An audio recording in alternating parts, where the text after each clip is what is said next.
எல்லாருக்கும் வணக்கங்க. இன்றைக்கி வந்து நம்ம கொள்ளு முளைக்கட்டின குழம்பு எப்படி செய்கிறதுன்னு பார்க்கலாங்க. வீடியோவை ஸ்கிப் பண்ணாமல் முழுசாக பாருங்கள். கொள்ளு எப்படி முளைக்கட்டுறதுன்னு இப்போ சொல்கிறேங்க.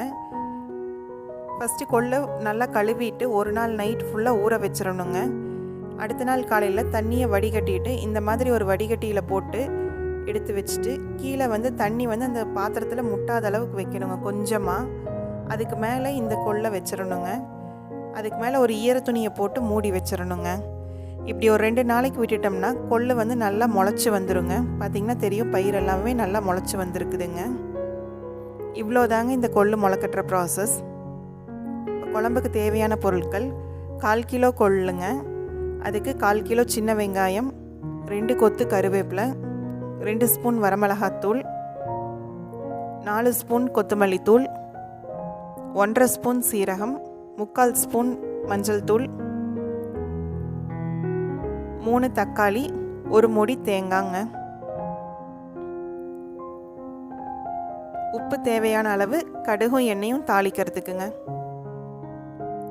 முதல்ல குக்கரில் கொள்ளை போட்டு ஒரு 2 டம்ளர் தண்ணி ஊற்றிங்க 5 விசில் விட்டு வேக வச்சுக்கலாங்க. இது கூடவே நம்ம வந்து ஒரு ஸ்பூன் விளக்கெண்ணெய் உள்ளே ஊற்றிக்கலாங்க கொள்ளுக்கு. அப்போ தான் கொள்ளு வந்து நல்லா சாஃப்டாக சீக்கிரம் வெந்து வருங்க. அதுக்காகத்தான் விளக்கெண்ணெய் உள்ளே சேர்த்துறேங்க.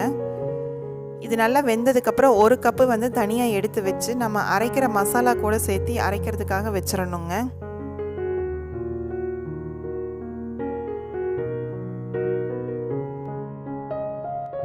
இப்போ குழம்புக்கு மசாலா வணக்கிக்கலாங்க.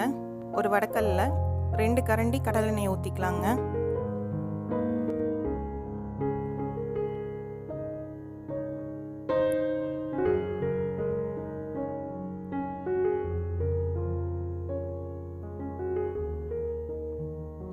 இதில் 1/4 கிலோ வெங்காயத்தை சேர்த்திக்கலாங்க.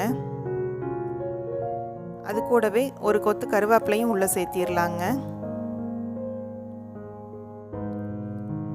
சின்ன வெங்காயம் தான் குழம்புக்கு நல்லா ருசியாக இருக்குங்க. பெரிய வெங்காயம் சேர்த்துறனாலும் சேர்த்திக்கலாங்க. வெங்காயத்தை நல்லா வணக்கலாங்க. அது வணங்குறதுக்கு கொஞ்சமாக உப்பு சேர்த்திட்டோம்னா சீக்கிரம் வணங்கி வந்துடுங்க.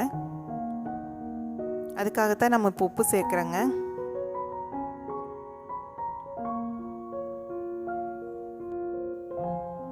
வெங்காயம் இந்தளவுக்கு வணங்கினதுக்கப்புறம் தக்காளி 3 தக்காளி முழுசாக சேர்த்திக்கலாங்க. தக்காளி இந்தளவுக்கு வணங்கினதுக்கப்புறம் சீரகம் 1/2 ஸ்பூனை வந்து நடுவில் போட்டு பொரிச்சுக்கலாங்க.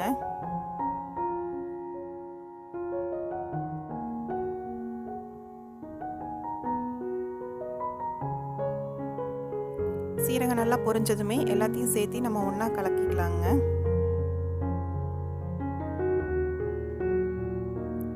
இப்போ அடுப்பு சிம் பண்ணிட்டுங்க. வரமிளகாத்தூள் 2 ஸ்பூன்,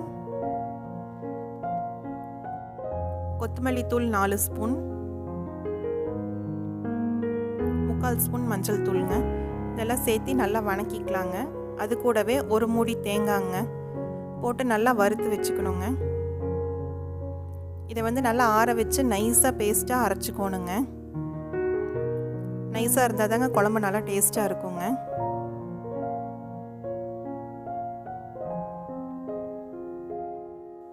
இப்போ கொள்ளு வந்து எப்படி வெந்திருக்குன்னு பார்க்கலாங்களா? நல்லா சாஃப்டாக வெந்திருக்கு பாருங்க. இதிலிருந்து 1 கப்பு கொள்ளு வந்து நம்ம எடுத்து அரைக்கிறதுக்கு வச்சுக்கலாங்க.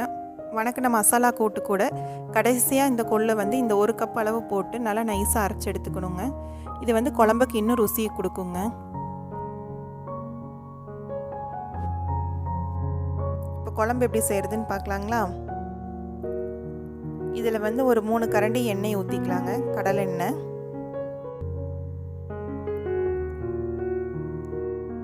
இப்போ எண்ணெய் நல்லா காஞ்சதும் கடுகு உள்ளே சேர்த்திக்கலாங்க.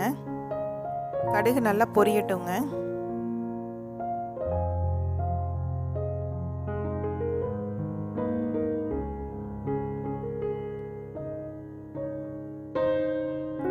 கடுகு நல்லா பொரிஞ்சதுமே இது கூட ஒரே ஒரு வரமிளகா மட்டும் சேர்த்திக்கலாங்க. அது கூட 10-15 சின்ன வெங்காயத்தை கட் பண்ணதை உள்ளே சேர்த்திக்கலாங்க. கூடவே 1 கொத்து கருவேப்பிலையும் போட்டு நல்லா வணக்கிக்கலாங்க.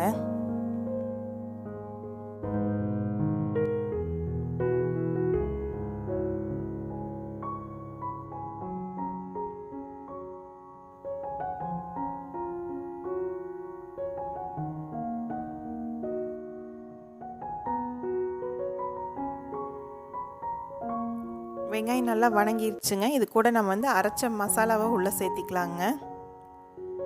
இந்த கொள்ளு போட்டு அரைக்கிறதுனால தாங்க குழம்பு ரொம்ப நல்லா ருசியாக இருக்கும்.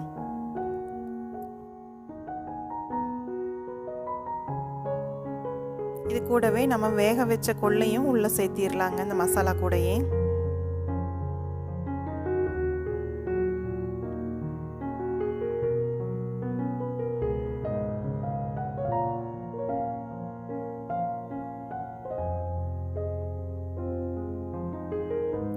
இப்போ வந்து இந்த குழம்புக்கு தேவையான உப்பை உள்ளே சேர்த்திக்கலாங்க.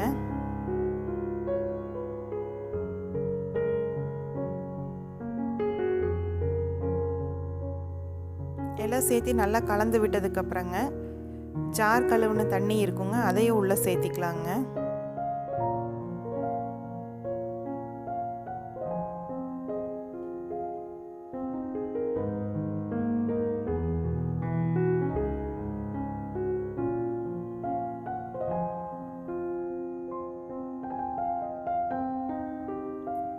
குழம்பு வந்து பார்த்திங்கன்னா கொஞ்சம் கெட்டியாக தான் இருக்குது. கொதிச்சதுன்னா ரொம்ப கெட்டியாயிரும்.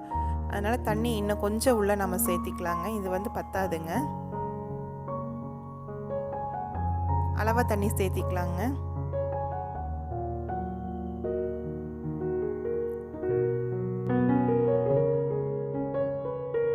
இப்போ குழம்பு நல்லா கொதிக்க ஆரம்பிச்சிருச்சு.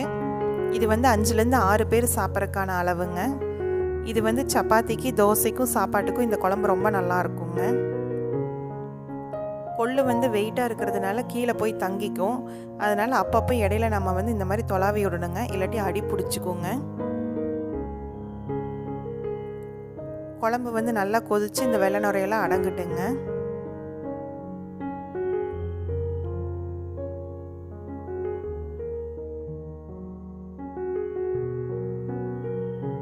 அவ்வளோதாங்க, இது நம்மளோட கொள்ளு குழம்பு ரெடி ஆயிடுச்சு.